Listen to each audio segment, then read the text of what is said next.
pensado para el desarrollo de este curso es la relación que existe entre el orden político en el marco de la civilización greco-latina. Y para eso, indudablemente, tenemos que empezar por lo más hondo, por lo primero, por lo que es la tradición.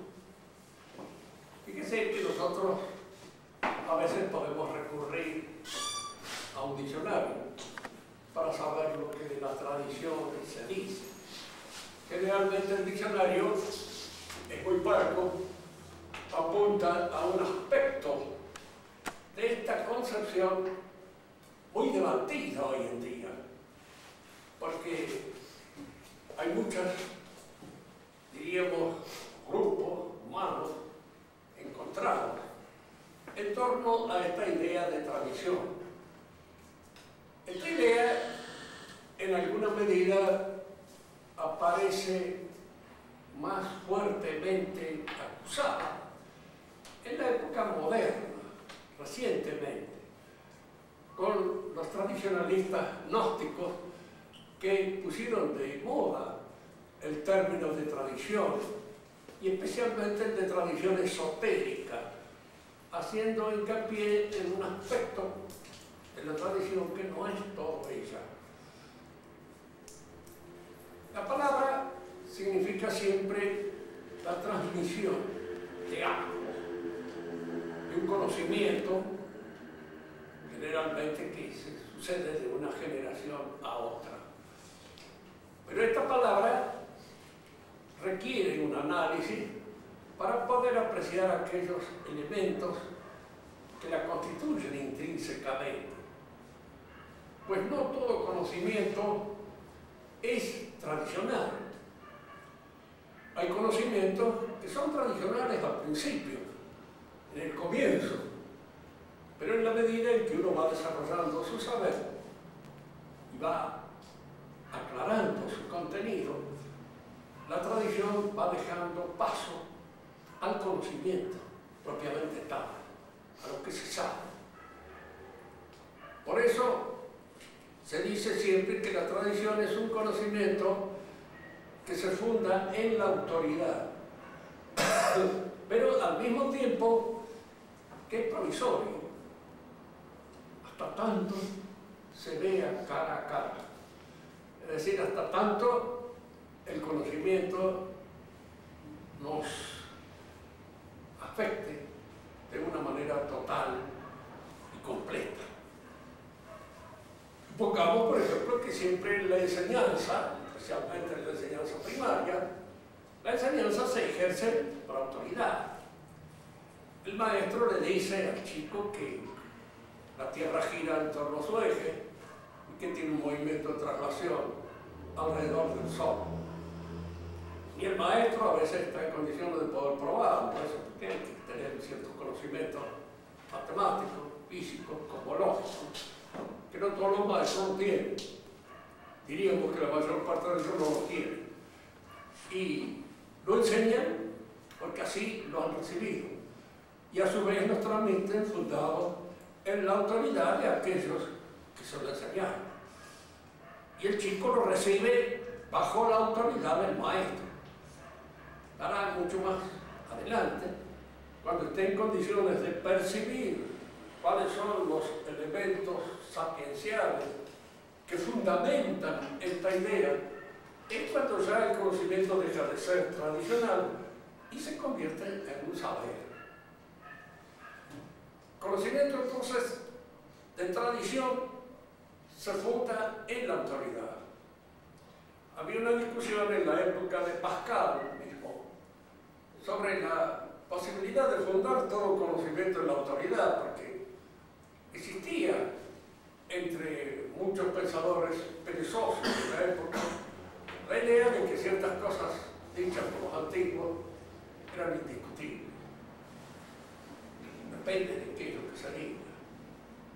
Y cuando las cosas, diríamos, son elementos que están ofrecidos a la inteligencia del hombre para que el hombre la examine y lo critique, pues indudablemente no pueden ser dichos así de una manera autoritaria y total, sino ofrecidos al examen crítico de las personas que lo escuchan. Esto que estoy diciendo yo no es palabra de Dios, y es en cierto modo conceptos, ideas, que son ofrecidos a ustedes con el propósito de que ustedes los examinen y las critiquen, teniendo en cuenta de que la palabra crítica viene de crine, que quiere decir zarandear el trigo. En cierto modo, se trata de zarandear y sacar el buen trigo y dejar a un lado todo lo que es paja y lo que es, en alguna medida, algo distinto del grano. Hay entonces en el conocimiento de tradición un fundamento autoritario. Es decir, es un conocimiento y hay que aceptarlo por fe. Y acá debemos distinguir nosotros lo que es la fe. La fe natural es la aceptación del testimonio. Tengo fe en lo que me dice fulano tal. Fíjense que siempre la fe supone por parte de uno un conocimiento, una adhesión intelectual. Creo lo que este me dice o lo que me dice un fulano de tal, porque no lo encuentro repugnante, porque mi razón acepta que eso puede ser así. Por eso se dice que la fe es un conocimiento materialmente voluntario, pero formalmente inteligente. La voluntad la sé, pues si no quiero creer, no creo. Por más que me lo diga esto, me lo diga aquello, me lo diga el demás, ya estoy en posición de dudarlo, y entonces mi actitud es la del rechazo de la fe. Cuando la fe se acepta, el que la acepta, el que se abre a la verdad propuesta por el testigo, es nuestra inteligencia. Y en la medida en que yo no lo encuentro, diríamos, repugnante a la inteligencia, puedo aceptar el testimonio, siempre con la buena voluntad por parte de uno. Fíjese que todavía en la enseñanza tradicional de la Iglesia, esto de que está referido a los hombres de buena voluntad, significa simplemente que la fe es ofrecida a una actitud voluntaria que la acepte. La fe natural, la fe confianza, es la fe en testimonio cualquiera. Yo puedo tener fe en lo que me dice fulano tal por muchas razones. Por conocimiento también del que testimonia. Pero fíjense que el conocimiento sobre el testimonio ofrece algunas distinciones que siempre es bueno hacer. Le creo lo que me acaba de decir el fulano tal porque lo considero lo suficientemente sinvergüenza como para poder haber hecho eso que dice. Es que a veces sucede eso, que acepto un testimonio, no porque me inspire confianza el que lo dice, sino porque precisamente es un testimonio que, proviniendo de este personaje, puede ser capaz de haber hecho esa porquería que en ese momento me está diciendo. De manera que mi conocimiento del testigo puede ser un conocimiento sin ningún afecto, sin ninguna veneración, sin ninguna adhesión especial al testigo. Al contrario, puedo creer en lo que me dice precisamente por eso, porque lo considero una porquería. Y de alguna manera es muy capaz de haber hecho eso que dice. O puedo creer en lo que me dice alguien por razones, digamos así, de otra índole. Tal vez su bondad natural, de su veracidad, de su capacidad para apreciar una situación. Fíjense que en el orden de nuestros conocimientos, muchísimos conocimientos nuestros son por fe. Empezando porque creemos que somos hijos de nuestros padres por fe. Y es una enseñanza que en alguna medida padre nos transmite. Y nosotros aceptamos que somos hijos de ellos. Si alguna vez viene la desconfianza como consecuencia, diríamos así, de alguna intervención un tanto extraña, que suele suceder en algunas personas, ya sea porque a lo mejor no son hijos, son adaptados, y en ese sentido puede venir una inquietud por parte del que cree que sus padres son sus padres y después empieza a sospechar que a lo mejor no lo son. O puede venir por otras circunstancias X. De hecho, nosotros aceptamos eso, no con beneficio de inventario, lo aceptamos bien, en función de lo que los testigos nos dicen.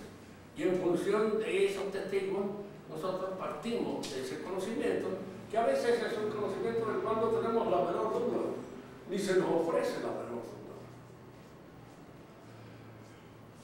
El conocimiento de fe hay entonces esto: el conocimiento del testigo por parte del que acepta la fe.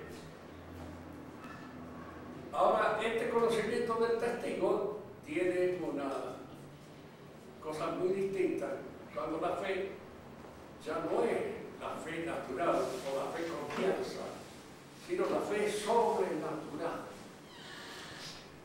Cuando les pregunta a nuestro Señor a los apóstoles, ¿quién dice la gente que soy yo? Y después se refiere a Pedro y le dice, ¿quién dices tú que soy yo? Y le dice, Pedro, tú eres el Cristo, el Hijo del Dios vivo. Y entonces nuestro Señor le dice, ¿eso qué? No lo puedes saber por fe puramente confianza, por fe natural. Porque no es natural el hecho, la circunstancia de que yo sea el Cristo, el Hijo del Dios vivo. Eso te lo ha iluminado, te lo ha enseñado el Padre que está en los cielos. Él es el que ha iluminado tu inteligencia para que percibas en mí, que soy un hombre, esta realidad divina que este hombre representa. Es decir, la fe sobrenatural implica que yo crea ya en el testigo y que ese testigo sea proveniente directamente de Dios. Yo no creo en lo que dice Juan o Marco o Lucas o Mateo, porque son Juan, Marco, Lucas o Mateo. Creo que es palabra divina y que aquello de alguna manera está sostenida, diríamos así, por la verdad revelada por Dios. Entonces, en la fe sobrenatural hay un fundamento divino, pero todos los demás tienen las mismas características que la fe natural. Hay alguien que enseña, hay alguien que recibe, y ese que recibe la enseñanza fundada en la fe, cree en lo que el otro le dice. Tiene fe, fe natural o fe sobrenatural, pero tiene fe, que de otra manera no recibe lo que el otro dice, lo rechaza. Puede rechazarlo cuando quiera. La prueba es que la fe siempre es en nosotros algo un poco temblequeante. Calvino decía, hay una cierta imbecilidad en la fe, porque no es nunca, diríamos, absolutamente segura, firme. Bien, la fe entonces supone la transmisión de un conocimiento que no se discute. El conocimiento que es entregado al examen crítico es un conocimiento que ya no es de fe, sino que se acepta porque uno está convencido de la verdad de ese saber, y esa convicción es de carácter racional, como cuando yo recibo las conclusiones de una ciencia, de un saber científico determinado. Yo lo recibo con espíritu crítico, es decir, no lo recibo como palabra que proviene de Dios. Pero cuando la Iglesia se manifiesta como Iglesia enseñante, lo que yo recibo ya es palabra de Dios. Cristo resucitó entre los muertos al tercer día. Una verdad que indudablemente afecta el carácter puramente natural de nuestro conocimiento. No es fácil aceptarlo. Ya se le decía a San Agustín,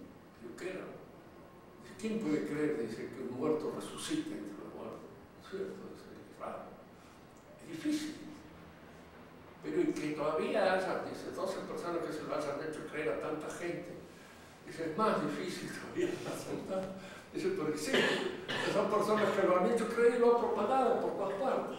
Y la gente acababa admitiendo, no le parece a usted también bastante extraño, bastante raro, un misterio de esa naturaleza. Indudablemente, es una cosa para pensar, lo uno como lo otro. Que se resucita entre los muertos no es una cosa habitual, Si yo creo que alguien resucitó entre los muertos, no es precisamente por una confianza puramente natural, porque naturalmente nadie resucita entre los muertos. Yo no hubiera querido de tantos muertos que resucitaran y que no han resucitado nunca más, de manera tal de que es una cosa que afecta nuestra naturaleza. Creo en Cristo es porque algo en mí me impone esa adhesión como viniendo de Dios. Hay pues en la tradición esto. La tradición siempre es la palabra de Dios y se acepta. Todos los pueblos han tenido tradición, todos los pueblos han tenido. Más, la mayor parte de los pueblos han fundado su organización social, el tipo de organismo social que establecía las bases de la convivencia sobre la seguridad de que esta organización primera de la vida humana fue dada por Dios en el principio. Fíjense, nosotros podemos encontrar muchas definiciones, les leo dos, tres nomás con el objeto de no cansar demasiado a ustedes, sino simplemente para que vean que a veces hay nociones de la tradición que no son exactamente las que nosotros sostenemos, pero que son ideas o nociones tradicionales que se dan. Julio Ébola es un gnóstico moderno. Tiene la gran virtud de ser además muy inteligente, de escribir muy bien. En su introducción al libro Le Mystère du Graal, cuya traducción francesa tengo a la mano, que ese misterio se relaciona con una tradición metafísica en el sentido más estricto del término, en el cuadro de una disciplina apta para captar la realidad de eso que se esconde detrás de los símbolos, de los mitos primordiales, y en la perspectiva de una metafísica de la historia donde se puede alcanzar un sentido verdadero y más profundo. Es decir, él sostiene de que hay una tradición en toda la historia de los hombres que nos pone en contacto con un saber que proviene de Dios, de los dioses, de los ángeles o del diablo, pero que proviene de una fuente sobrenatural. Leo Schaller, no sé cómo se dirá porque es un apellido judío y no entiendo bien qué es cómo puede ser la pronunciación. Se escribe Schaller, en un ensayo sobre la Cábala, que en hebreo quiere decir tradición. Cábala quiere decir tradición. Nos dice que solo las doctrinas tradicionales y por tanto inspiradas van más allá del círculo vicioso de lo mental y muestran el camino que comienza hacia el intelecto puro, universal e increado. Lo que él cree es la posibilidad de un conocimiento producido a ciertos iniciados de la realidad de Dios. En nuestra propia tradición sabemos que a Dios no lo podemos conocer cara a cara, sino en la visión beatífica. Y nuestro conocimiento es siempre un conocimiento indirecto. ¿Por qué? Porque no tenemos intuición de lo que es el intelecto puro. No nos conoceríamos a nosotros también sin falla ni errores. Y sabemos perfectamente que no nos conocemos así de esa manera. Nos conocemos aproximativamente y a través de las manifestaciones nuestras, que nos permiten más o menos aseverar una conjetura posible o verosímil en torno al valor de la persona. Pero no tenemos la intuición cabal de lo que esa persona es. Guénor es el más célebre y quizá el mejor dotado para la comunicación literaria de sus ideas. Afirmaba que estos principios son enseñados por un centro espiritual establecido en el mundo terrestre y por una organización encargada de conservar íntegramente el depósito de la tradición sagrada de origen no humano, y por lo cual la sabiduría primordial se comunica a través de los tiempos a aquellos que son dignos de recibirla. Es decir, a los iniciados.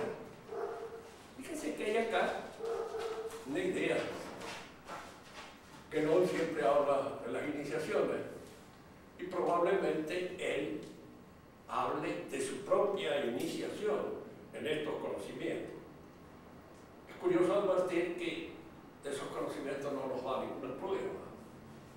Las pruebas que nos da son de conocimientos humanos, buenos, pero que son típicos de un hombre que ha formado intelectualmente en las universidades de Europa, bien formado, pero de ninguna manera nos revela una cosa que no sea accesible a nuestra mentalidad. Y de cuenta nosotros los cristianos también tenemos una iniciación. Esa iniciación es el bautismo. El bautismo es, de hecho, una iniciación, lo que nos da la fe. Y es la fe la que nos permite precisamente adherir a todas aquellas verdades que la Iglesia enseña como verdades reveladas. A través del bautismo nosotros tenemos la fe y por la fe aceptamos ese cuenco de sabiduría que está en la revelación divina. Es la fe la que nos permite llegar hasta Él. Todos estos otros gnósticos, esotéricos, son a veces un poquito, digamos así, mistificados. Da la impresión en un momento determinado que están mistificando. Pero hay una cosa cierta. Hubo una revelación primitiva. Eso lo sabemos por fe. Y está en la Biblia. Es decir, Adán fue instruido por Dios en el conocimiento de la realidad, no solamente de su propia realidad como hombre, sino de la realidad cósmica dentro de la cual él vivía, participaba. Dios le enseñó el nombre de las cosas. Esta revelación primitiva está en el fundamento de todas las religiones paganas. Hay una proto-tradición que se funda en esta revelación primitiva. Pero ¿cómo ha llegado históricamente hasta nosotros? Ahí es donde aparece la primera dificultad. ¿Que hay una revelación primitiva? Sí, no lo podemos dudar, puesto que nuestra propia fe nos enseña. Dios enseñó al principio.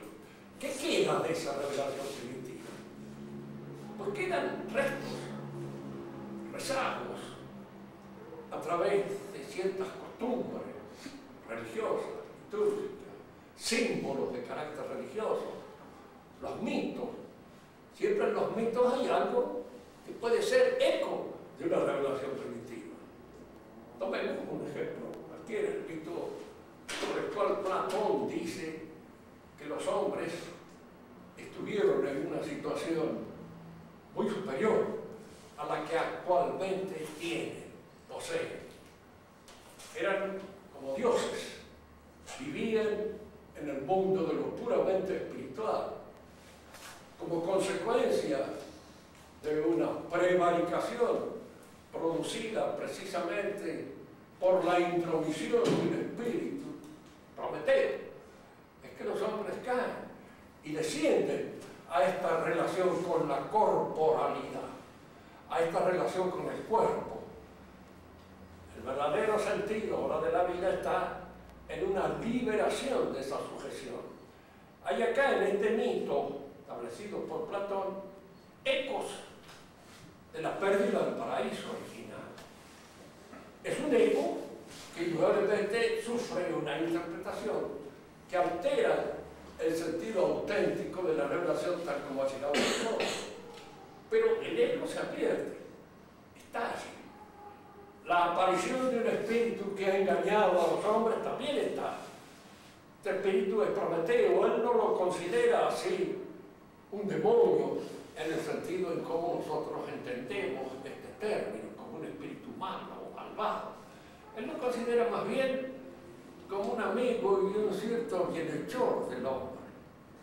Esto nos está indicando dos cosas. Primero, que en las tradiciones paganas, en las viejas religiones paganas, hay un elemento tradicional auténtico que a veces puede escudriñarse a través de interpretaciones hechas sucesivamente por los diferentes poetas, o sea, y por la intromisión también de este espíritu que aparece allí, es decir, de este embaucador primero, que es de alguna manera el que ha desordenado la vida del hombre y le ha llevado por caminos de confusión.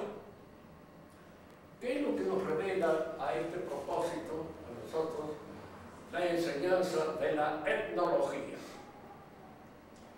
La etnología es la ciencia de la sociedad primitiva, en francés. Los norteamericanos hablan de antropología física, los franceses hablan de etnología, cuestión de preferencia. No sé cuál será el más designativo de los dos términos, pero me he acostumbrado a hablar los franceses y entonces sigo diciendo etnología. ¿Qué es lo que nos dicen los etnólogos de las sociedades primitivas? Fíjense que en este sentido ha habido un trabajo muy interesante, muy lindo, que consta en un enorme librazo así, escrito por el padre Wilhelm Schmidt. Un alemán tenía que ser para escribir un libro tan grande, pero pesa como 100 kilos el libro, sobre el origen de la idea de Dios.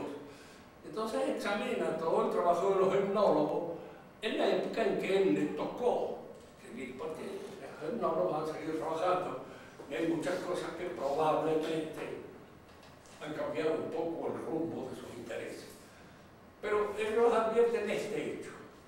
En las sociedades que nosotros consideramos más primitivas, las más absolutamente primitivas, como puede ser los bambuti en África, que son unos pigmeos, o los esquimales, en razón de que han sido pueblos que han sido arrojados por los demás a regiones casi inhabitables, y allí se han refugiado, allí se han escondido, y allí han vivido durante siglos, al margen completamente de los contactos con el resto de la civilización.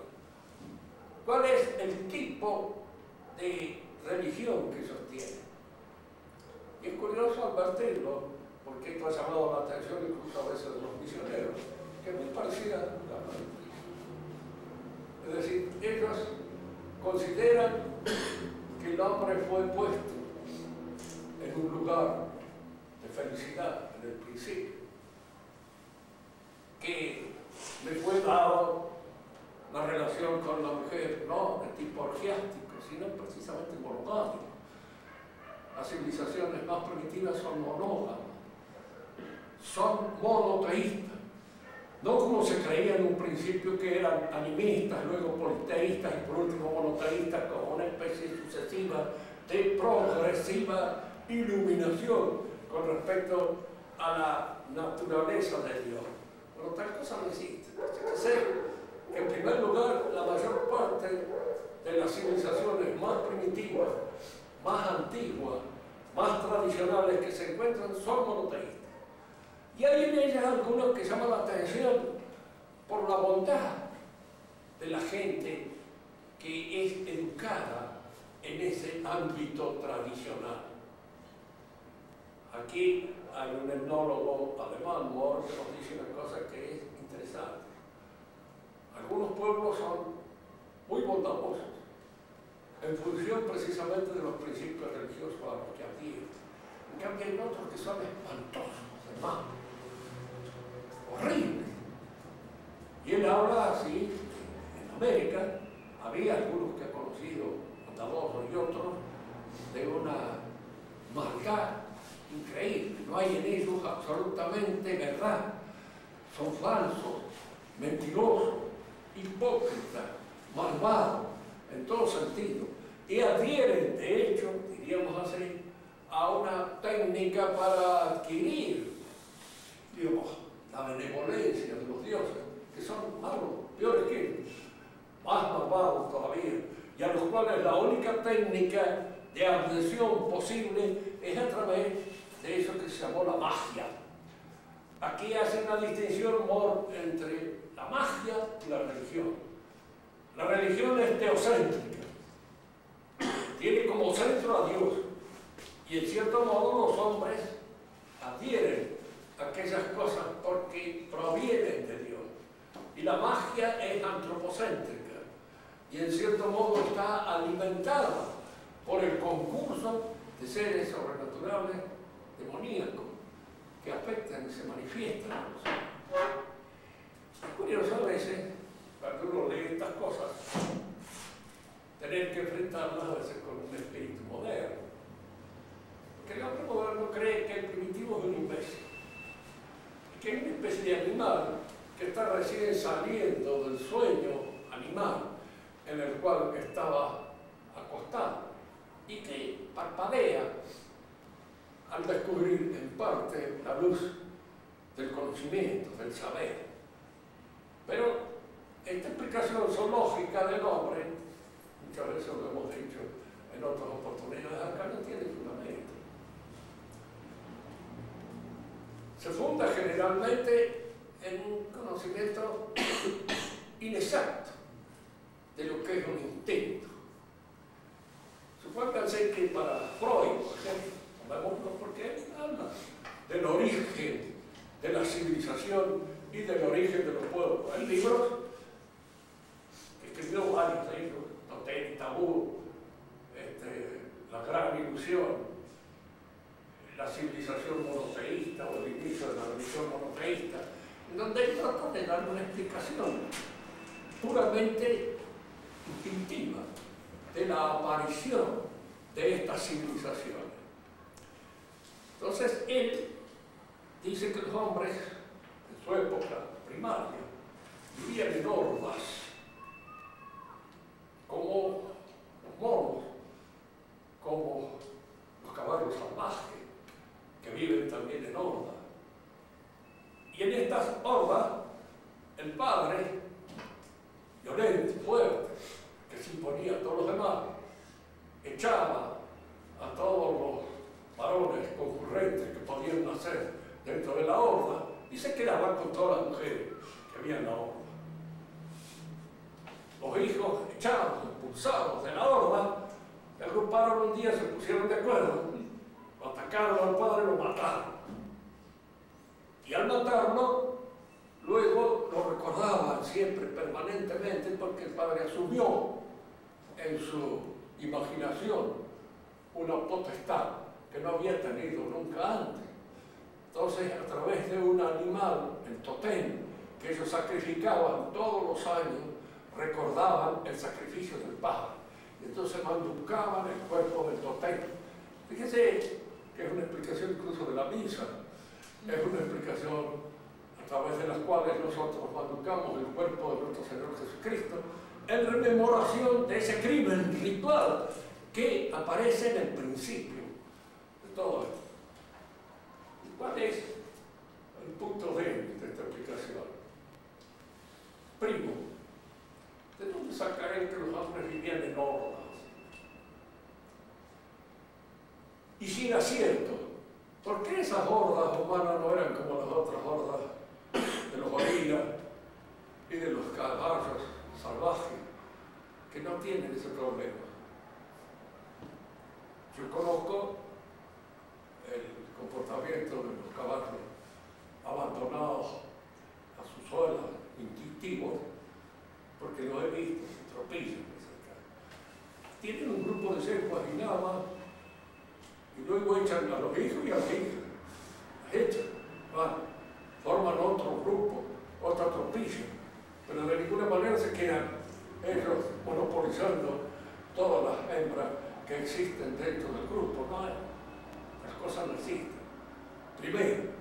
Segundo, ¿de dónde sale instintivamente la idea de matar al padre? Y luego el remordimiento. ¿Por qué el remordimiento? ¿Qué explicación instintiva se le da al remordimiento?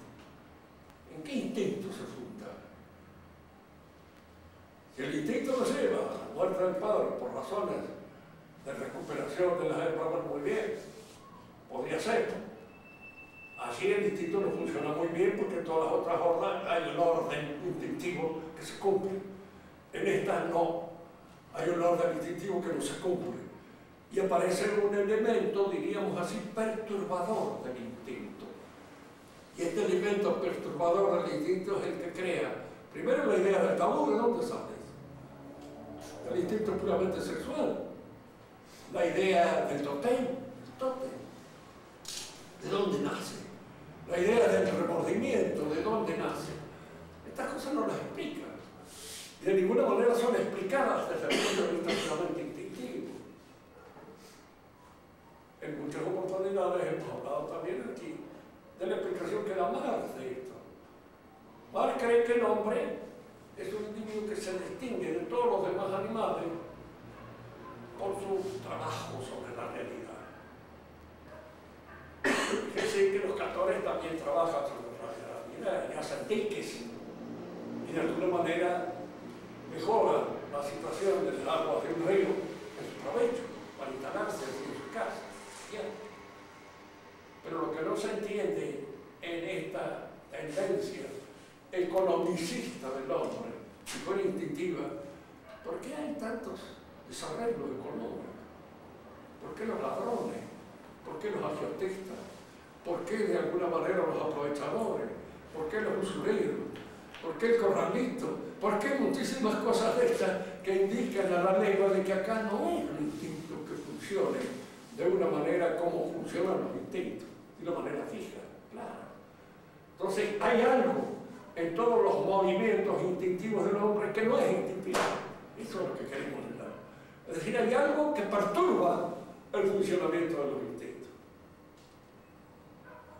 No hablo solo del funcionamiento, diríamos así, económico, sino también del sexual. Hay algo que se mete en la imaginación, entra en el espíritu del hombre y lo hace proceder de alguna manera que no es pura y meramente la del instinto, sino que entra en colaboración este aspecto, diríamos así, que hipertrofia el instinto, o lo atrofia, o lo echa a perder, o lo excede, lo exacerba, pero que no es explicable instintivamente.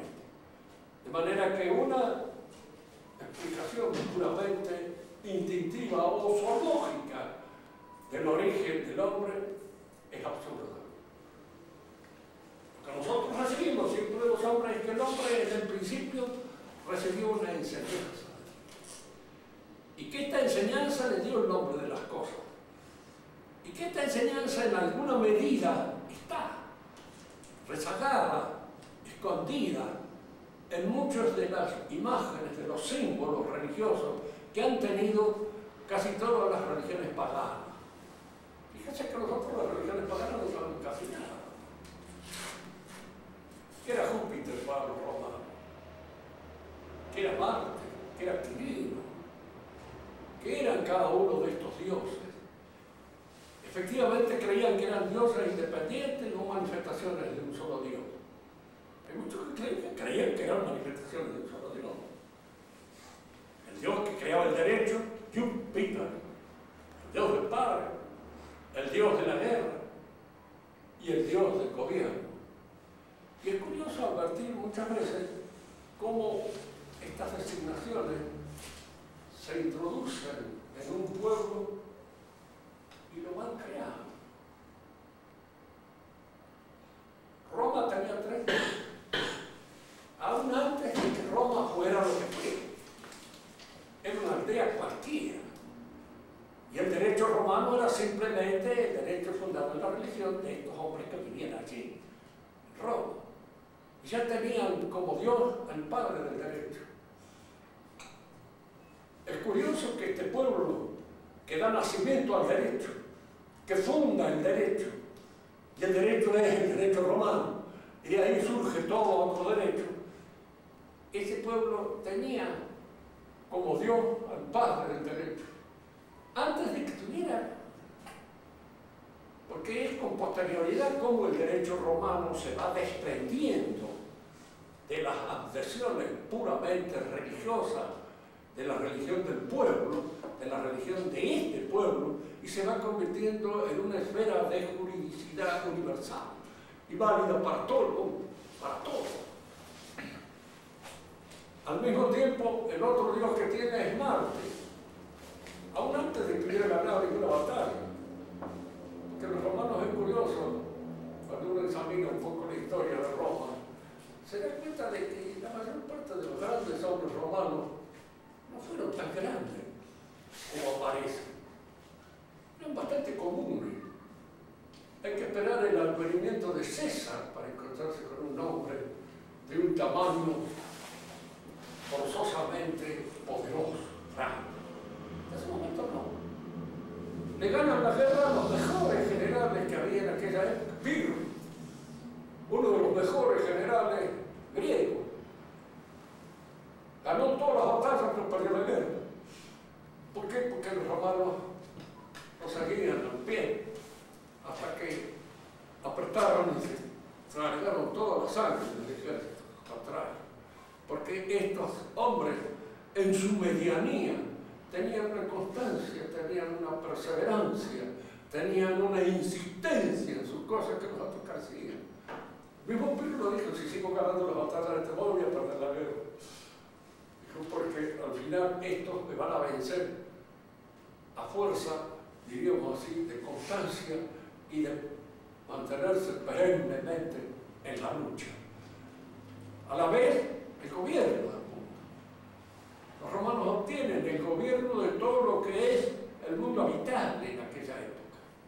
Tienen un gobierno universal, con muy buen criterio, puesto que el imperio funcionó y funcionó mucho tiempo, varios siglos. Dijimos nosotros los argentinos que no podemos tener un gobierno que funcione 3 meses, ellos han podido tener uno que funciona varios siglos enteros de dominio y de pueblos distintos, diferentes. Y era en función de Quirino, uno de los dioses o de las manifestaciones de Dios que favorecía a los romanos. Atenas, cuando era nada, cuando casi no existía, fue fundada en una pequeña península, y la diosa que adoró la diosa de la inteligencia, Palas Atenea. Es curioso, ¿verdad? ¿Cómo sabían qué significaba esto? ¿Por qué adoraban a la diosa de la inteligencia? ¿Y por qué la inteligencia se manifestó tan maravillosamente, precisamente en este lugar sector? Allí es donde floreció de una manera real. ¿Qué hay en todo eso? ¿Qué vínculo extraño tiene el destino de cada uno de estos pueblos con eso que llamamos la tradición religiosa y que se manifiesta a través de ello? No hablamos de los judíos, que los judíos son un mutante dentro del mundo antiguo. Es el primer pueblo que, diríamos así, destruye para siempre el carácter supersticioso del animismo, del politeísmo y de todas estas adhesiones a los ídolos. Cuando hablan de los ídolos, dicen una mala palabra. ¿Qué es la dice? En francés, para decirlo mal, de la merda, los ruleros. Aquí nosotros diríamos son soretes. Esos son los ídolos. Lo dice la Biblia, diríamos así, con ese genio del lenguaje puramente campesino, chacarero, propio de estos hombres que a fin de cuentas no tuvieron nunca una alta civilización.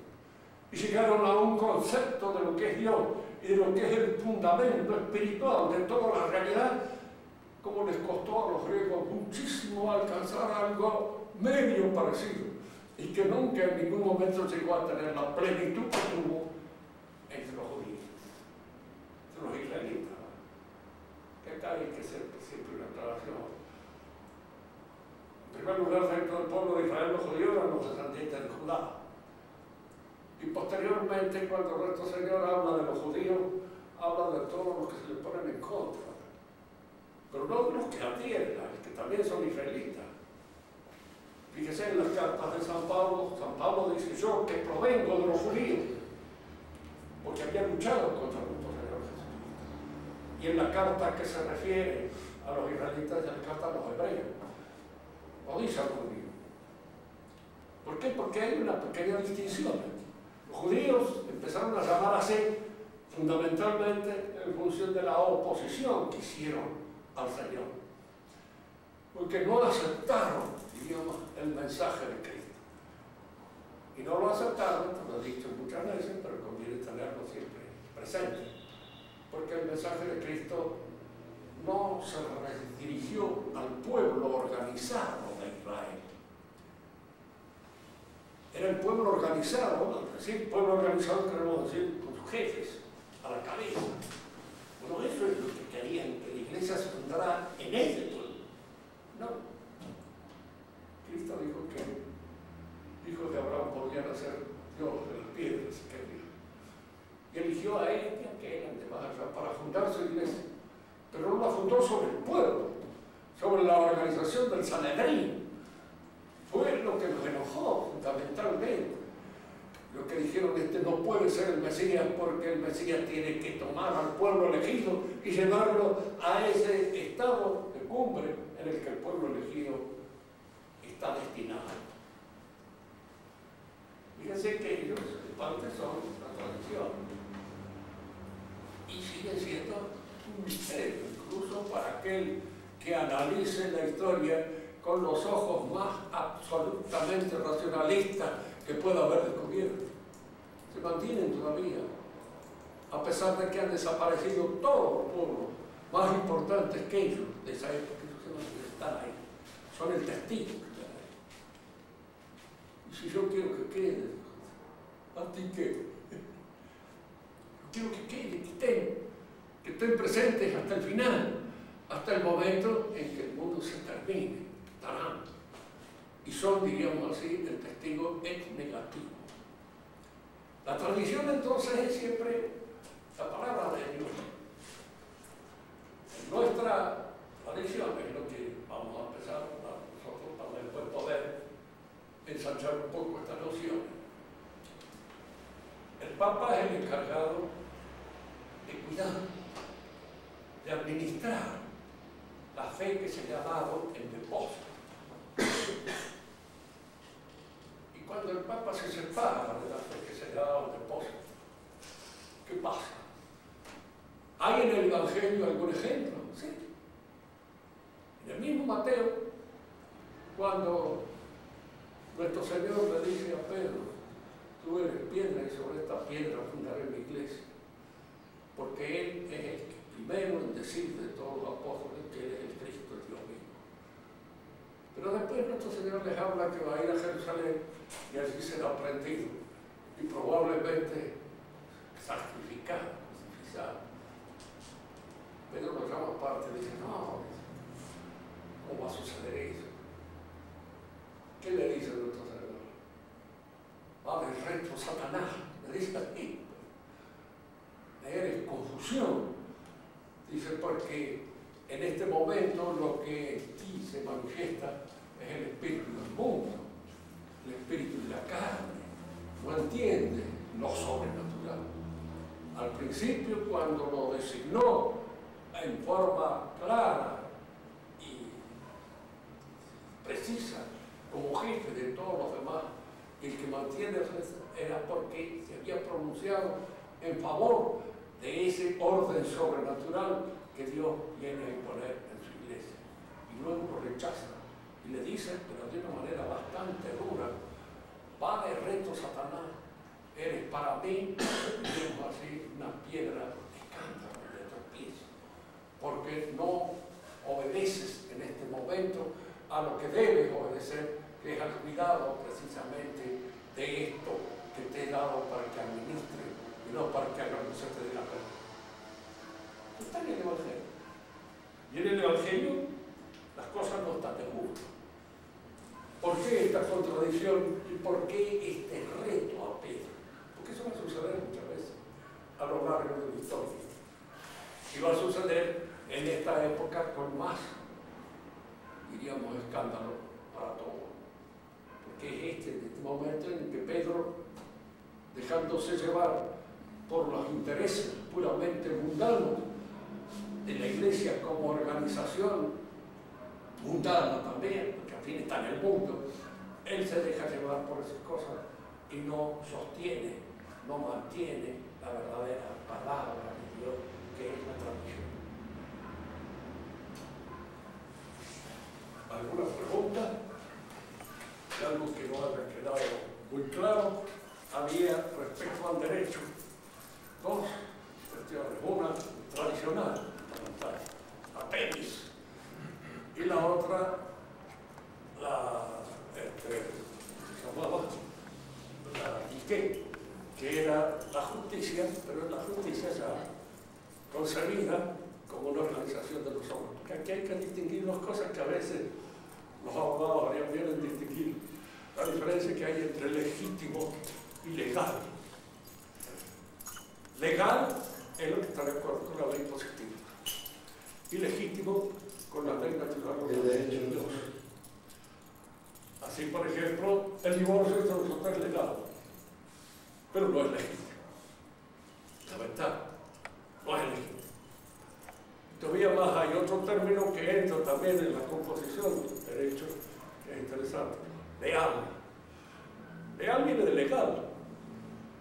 Y leal, ¿cuál es el cumplimiento? Precisamente de la palabra. De hombre a hombre. Es leal el que cumple con su palabra. Y el que de acuerdo con eso es fiel a lo que ha dicho. Leal. Eso es leal.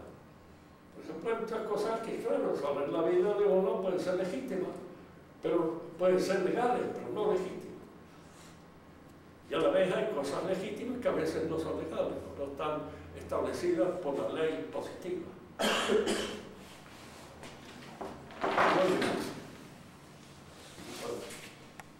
Entre los clásicos, ¿hubo alguno que creyera, o hubo alguno sí, que creyera que las manifestaciones de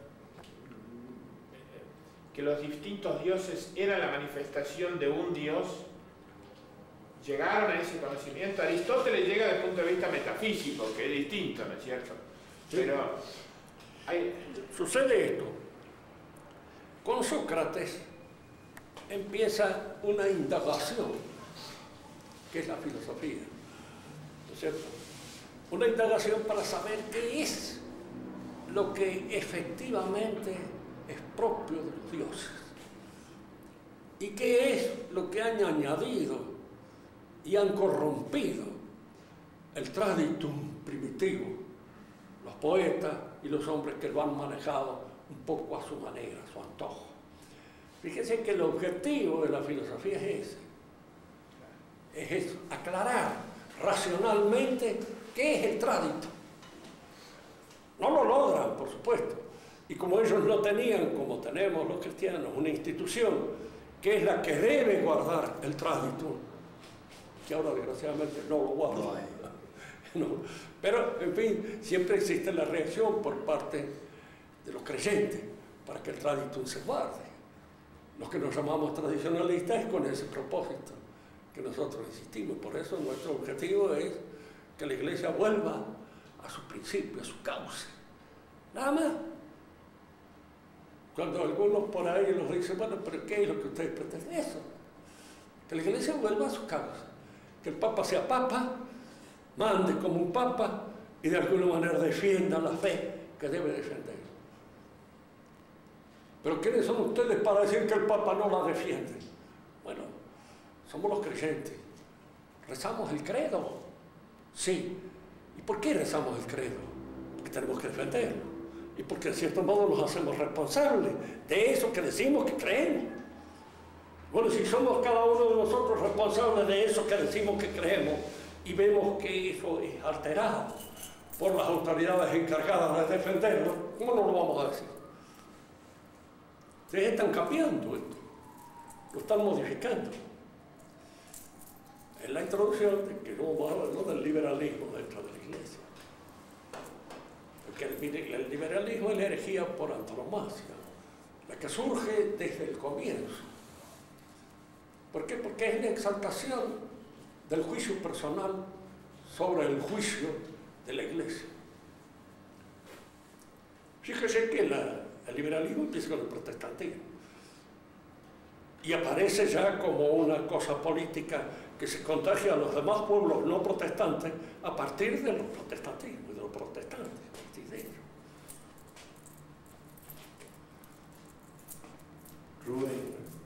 Rubén, usted dijo que la tradición es la palabra de Dios. ¿Cómo? Usted dijo que la traducción es la tradición es la palabra de Dios, ¿verdad? Sí. Que se sucede de una generación a otra y va dejando paso a lo que se sabe. ¿Aló? A lo que se sabe. Ajá. A lo que se sabe que es la palabra de Dios. Sí. Bien. Dice que la tradición es provisoria. Sí. Y se convierte en saber. Sí. El saber de la diosa razón. Claro. ¿Es saber por fe o saber por razón? Claro. ¿Es saber por fe Sí. o saber por razón? Sí. Bueno, nosotros sabemos por fe. Nosotros sabemos Cierto, por fe. claro. Los Y liberales... la fe es provisoria. Sí. Claro, Sí. que cuando morimos no necesitamos Pero, nada. ¿y los Necesitamos liberales? el otro mundo. ¿Eh? Rubén, ¿y los liberales No se que sabe. creen en la diosa razón? Creen en la diosa razón sin Dios. Y mire, el liberal es un hombre que, por de pronto, para él no hay verdades. No hay verdad. religiosas, ¿no es cierto? Hay verdades racionales, las hay. Es decir, Lógicamente, por muy liberal que uno sea, se hace aprender por un médico o va a visitarlo a usted para que pero lo la fe que uno aconseje. tiene en un médico Sí. no es la fe extraordinaria, es la fe liberal. Uno Sí, sí. cree en el médico porque él conoce, Sobre todo el liberal, diríamos, pone en duda que existan verdades religiosas, sí, que existan verdades morales, que existan verdades políticas, cree que no existen. no existe. Entonces eso lo deja librado a la opinión. Es decir, la opinión de cada uno. Claro. Entonces no hay fe en nada. Porque, claro, porque no siendo extraordinaria, no es fe. Sí, sí, sí. Claro. ¿No? Claro. El liberal. Y uno se ha creado entre liberal, esa es la desgracia. Mi papá era liberal. Nosotros somos Mi liberales. padre era tan liberal que no nos quiso ni bautizar. No, a nosotros nos bautizó y nos Se mandaba, bautiza nos con mandaba señales si colegio tiene religioso. ganas. Él estaba bautizado, pero, Mi papá también. sí, pero no. Ahora murió relativamente bien, porque una hermana fue y le encajó un escapulario, se lo puso y él lo aceptó y lo llevó hasta que se murió. Mi papá no. Sí. Tata.